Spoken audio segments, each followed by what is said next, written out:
The Renaissance period of music is one of the most diverse and exhilarating in the entire history of music.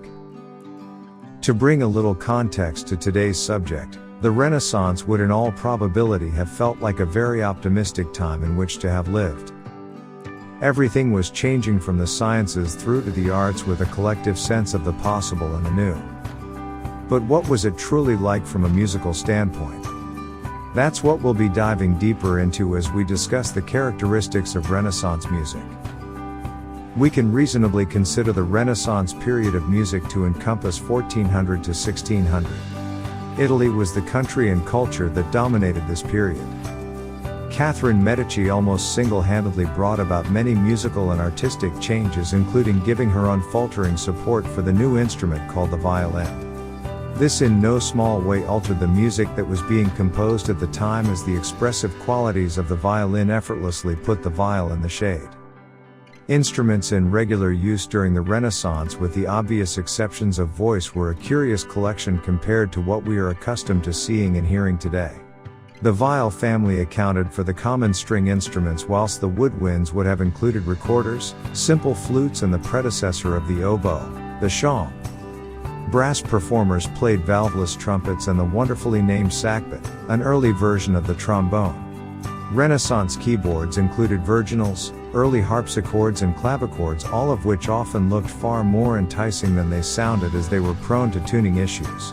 Lutes, mandolins, theorbo, harps, and the superb hurdy-gurdy features as accompanying and solo instruments in this period of music too. Percussion instruments were mostly different forms of small to medium drums, tambourines, and shakers. Much of the rhythmic complexities of late medieval music lost favor amongst the new emerging Renaissance composers.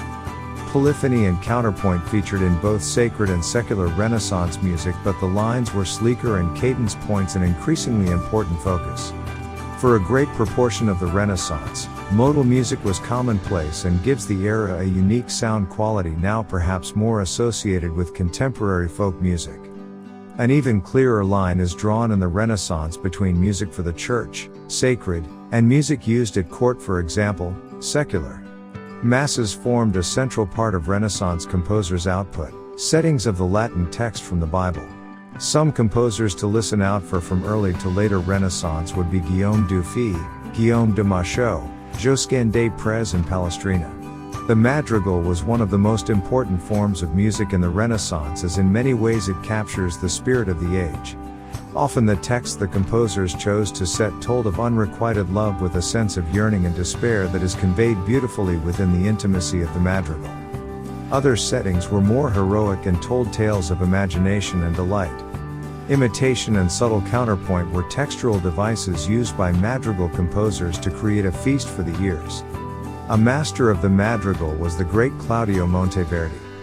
Instrumental music was beginning to take equal place to the more dominant vocal music during the early Renaissance.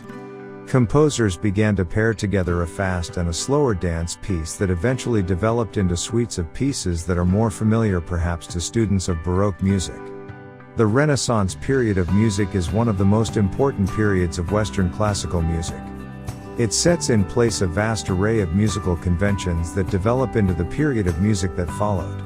To this day, the music from this period is some of the most aesthetic and popular, which is why it's retained a certain level of popularity centuries later.